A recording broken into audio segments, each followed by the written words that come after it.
Hi everybody, welcome to my second lockdown assembly. And I want to start by taking a quick look at the fantastic picture and message that all the staff at Malmesbury School have put together for you, and hopefully you've seen it on social media. Mrs. Schofield put it all together so brilliantly. And we really are still missing being at school and part of that school community. But I want to talk to you today about something kind of linked in with that picture, about creativity, and how actually in this time when things are very, very different, we're all having to find ways to be very creative and very innovative with what we do and with how we spend our time. Currently, the UN, the United Nations, estimates that 1.25 billion children are at home during the crisis. That's a lot of students that aren't in school, aren't getting education. And we are at home, and there's not that much that we can do that we would normally do, apart from kind of finding ways through our schoolwork and our home learning, but that's not what this assembly is about. I want to really talk to you about how, with this time that we've been given, how we can think about kind of re-exploring that idea of our creativity. The definition of creativity is quite different, really. There's a different definitions. So some of them are, you can see them on the screen now, the use of imagination or original ideas to create something, or creating something new from your imagination or from an idea that you've had. And so what's really struck me, I think, from talking to people and seeing what's going on social media and being in contact with parents and students and teachers and staff, is how creative people have been during this lockdown. I'd just like to start with a little clip by Sir Ken Robinson, who is an author, a speaker, and he really advocates in this TED Talk, and if you're bored at all, watching some TED Talks is a brilliant thing to do. He really advocates for the need for us to be much more creative in schools, and in this TED Talk, if you watch the whole thing, we're only going to watch a clip from it, but if you watch the whole thing, he really talks about how actually we're all born instinctively creative. We're able to kind of innovate, come up with new ideas.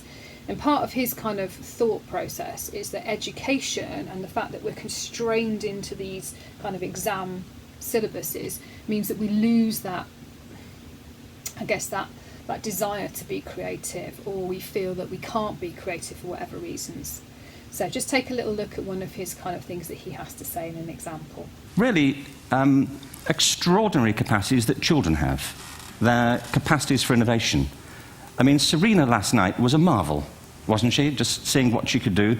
And she's exceptional, but I think she's not, so to speak, exceptional in the whole of childhood. What you have there is a person of extraordinary dedication who found a talent. And my contention is all kids have tremendous talents, and we squander them pretty ruthlessly. So I want to talk about education, and I want to talk about creativity. My contention is that creativity now is as important in education as literacy, and we should treat it with the same status. Thank you.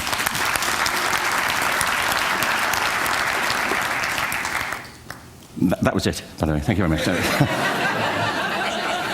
So, 15 minutes left. Well, I was born... No, I had a great story recently, I love telling it, of a little girl who was in a drawing lesson. She was 6, and she was at the back drawing, and the teacher said, this little girl hardly ever paid attention. And in this drawing lesson, she did. And the teacher was fascinated. She went over to her, and she said, what are you drawing? And the girl said, I'm drawing a picture of God. And the teacher said, but nobody knows what God looks like. And the girl said, they will in a minute.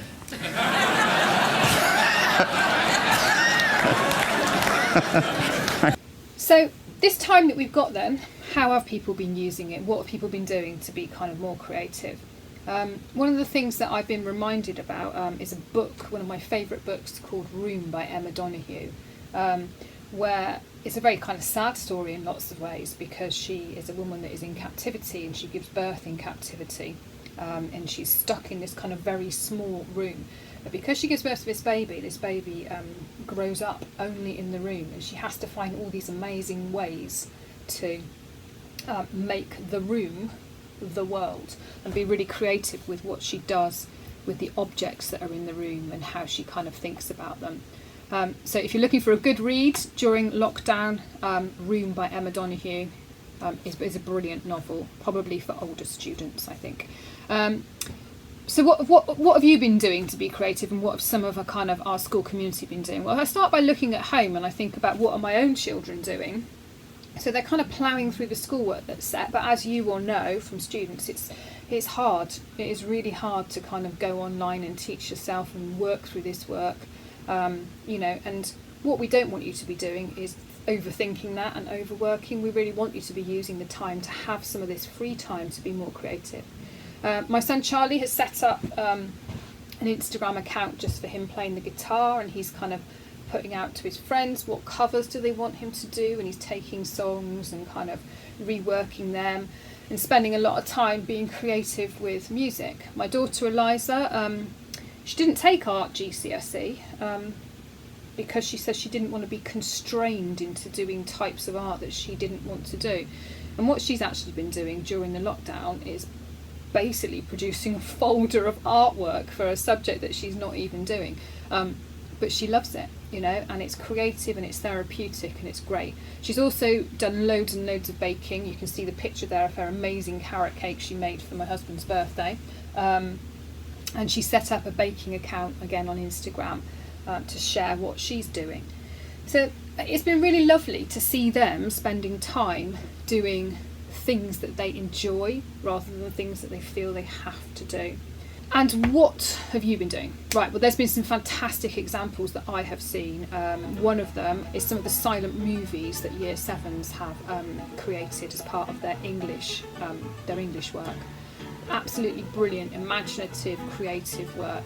I've seen some brilliant entries for house competitions, some stuff on Twitter and on Facebook of all of you at home doing things that are creative. But what have your teachers been doing? Let's have a look, shall we, at some of the things that your teachers have been doing to stay sane, creative, and to pass the time.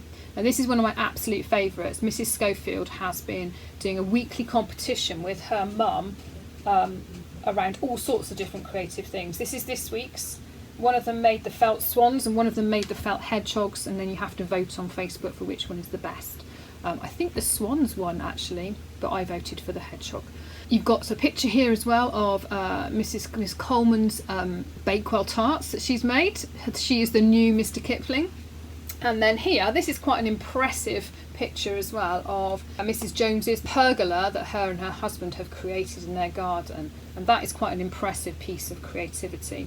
Moving on, we've got Mrs. Robertson, who has let her children be creative with face paint and decorate her. We've got Mrs. South in the library, who's been doing some upcycling of furniture. We've got Mr. Chipperfield, he's been reading The Magic Faraway Tree, another highly recommended book, and creating a picture to go alongside it as he reads it with his children. Then we've got Mrs. Tall's little boy there, he's been doing painting with cotton buds. And then Miss Bradley's excellent creativity around a maths. That is actually a maths lesson. It looks a bit like a mess of things on a table, but she assures me that is her trying to teach fractions. Miss Anna, she's been doing loads of baking, bringing some of it into school as well for when we're in school. She made some very nice cakes that I had last week. And then we've got Mrs. McDonald's little son. Now Mrs. McDonald's just recently given birth to twin boys, so she's now got 3 little boys in the house. So the extent of her creativity is to get a baby bell, half a cheese wrapper, and put it on Rex's nose. Pretty good effort though, I think, when you've got twin boys. Then we've got Mrs. O'Neill's boys there. You can see with masking tape they've been really creative and created a whole kind of like road network to play with their cars on. This is one of my absolute favourites for ultimate creativity in lockdown. This is Mrs. Minkov's knee, and this is her Harry Potter knee. I think that's all I need to say. Then we've got brilliant creativity here from Mr. Griffiths, who's been designing sets for the upcoming musical Oliver that he's involved with. Mrs. Dunn, whose family challenge was to recreate a famous kind of painting. And here she is, very serene as the Mona Lisa. And then lastly, this is Mr. Baker, who's dressed up as Donald Trump. We're not really sure why. He says it's for his nephew's birthday surprise, but I think it's probably just because he's a little bit bored. I think it's a passable look there, Mr. Baker. Next we're going to move on to a little clip that Mrs Morris has done with her daughter has made a little animation, and these are things that you can easily do on apps as well, so just take a little look at this. It's really cute.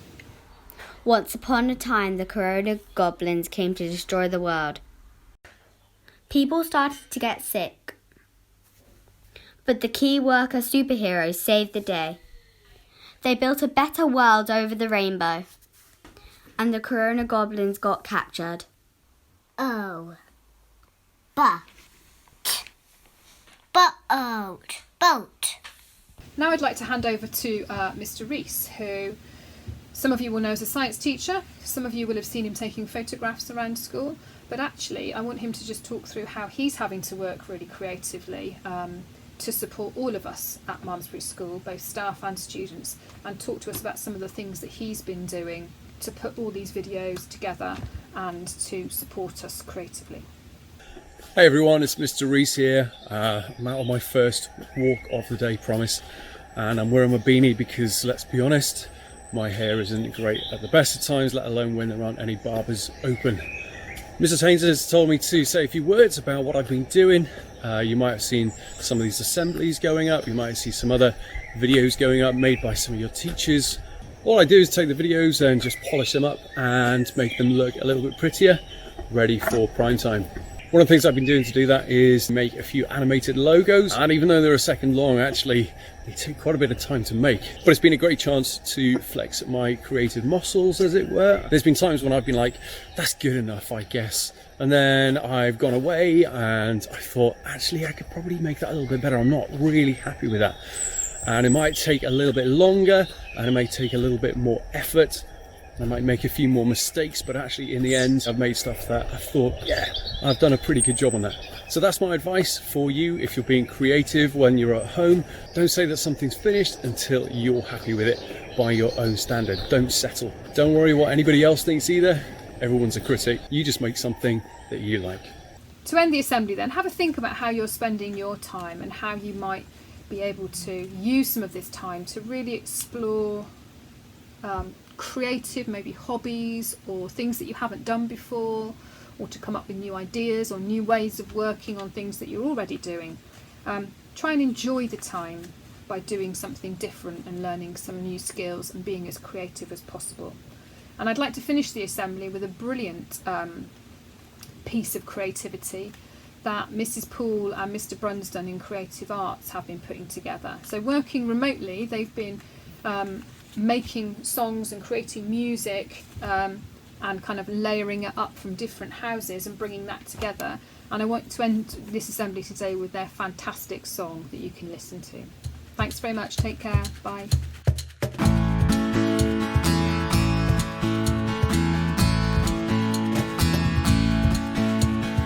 Walking hand in hand through the rain in Amsterdam, cool shades on like we don't give a damn.